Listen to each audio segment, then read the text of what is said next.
maintenant, il est temps de parler de rendement, de taux d'intérêt et de comment la structure des taux d'intérêt, comment c'est déterminé, d'où ça vient, des rendements qui fluctuent déjà et des rendements élevés, faibles, moyens, d'où ça sort. Alors, pour comprendre les rendements et les taux d'intérêt, il faut commencer avec un petit exemple très simple. Alors, on va faire un exemple assez bébé.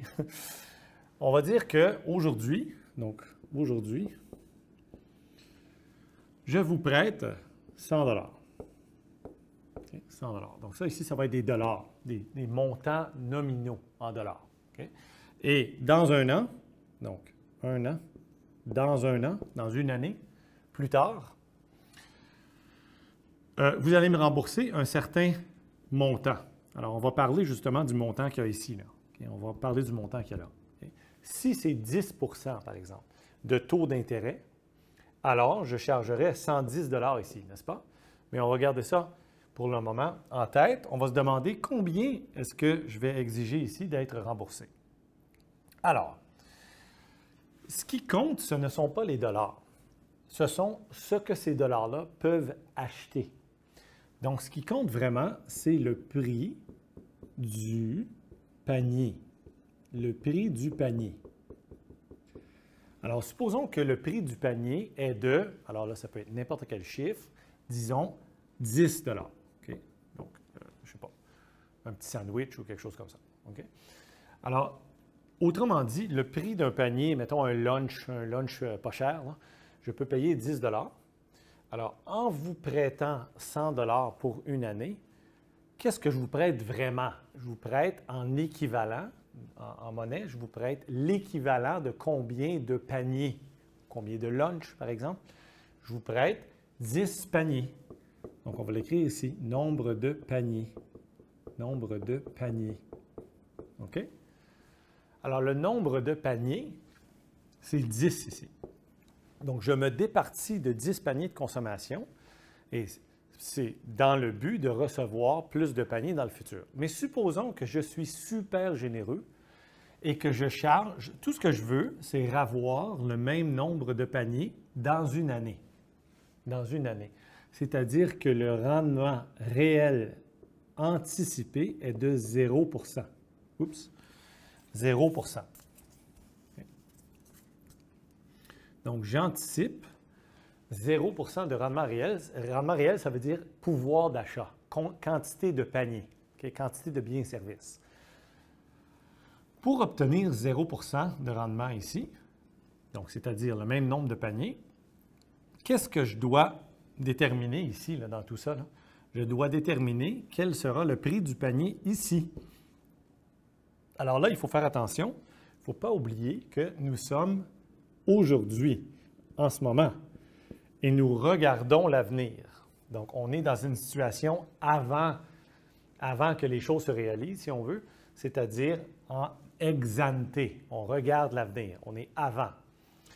Donc, on est ici aujourd'hui et je vous prête 100 $ pour une année. Le panier en ce moment est de 10 $, ça vaut donc 10 paniers, le 100 $ vaut 10 paniers. Et je me dis, pourvu que je reçoive 10 paniers ici, donc dans une année, je vais être heureux. Donc, ceci dit, ça, c'est très généreux, hein, parce qu'évidemment, je n'obtiens rien là, dans tout ça, alors que j'ai sacrifié du pouvoir d'achat. Mais disons que c'est ça. OK? Donc, ce que je dois estimer aujourd'hui, c'est quel sera le prix du panier l'année prochaine. L'année prochaine. Donc, autrement dit, supposons que je détermine que le lunch, ou le prix du panier, sera 10 % plus élevé. Donc, remarquez que d'ici à là, il y a 10 % d'inflation. Donc, l'inflation anticipée, puis A, l'inflation anticipée, est de 10 %. J'anticipe que le prix du panier va augmenter de 10 %. Alors, pour obtenir 10 paniers à 11 $, combien je dois demander ici de paniers? Je dois demander, pas de panier, mais de montant d'argent, 110 $. Donc, le taux d'intérêt nominal, ici, est de 10 %. Remarquez que si j'avais voulu obtenir plus de rendement, ici, j'aurais mis par-dessus le 10 d'inflation anticipée, j'aurais mis quelque chose, n'est-ce pas? J'aurais mis 1 2 Ici, si les choses arrivent exactement comme prévu, là, comme ça, je vais recevoir 10 paniers. Donc, rien de plus que ce avec quoi je suis parti, n'est-ce pas? Et donc, ça revient évidemment à la fameuse relation de Fisher qu'on connaît, I égale R plus pi A. C'est l'approximation de la relation de Fisher qui est connue, qui est présentée dans les cours de macro-intro.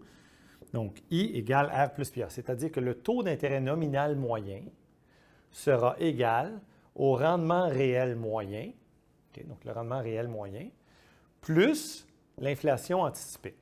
Okay? Et donc, les taux d'intérêt en général dans l'économie vont fluctuer suivant ces choses-là. Okay? Maintenant, commençons par l'inflation anticipée. Donc, l'inflation anticipée varie selon ce que les gens anticipent de l'inflation, la crédibilité de la Banque centrale et l'inflation qui est en train d'arriver. Donc, les gens sont beaucoup affectés, comme ils jugent l'inflation future basée beaucoup sur ce qu'ils observent maintenant. Okay?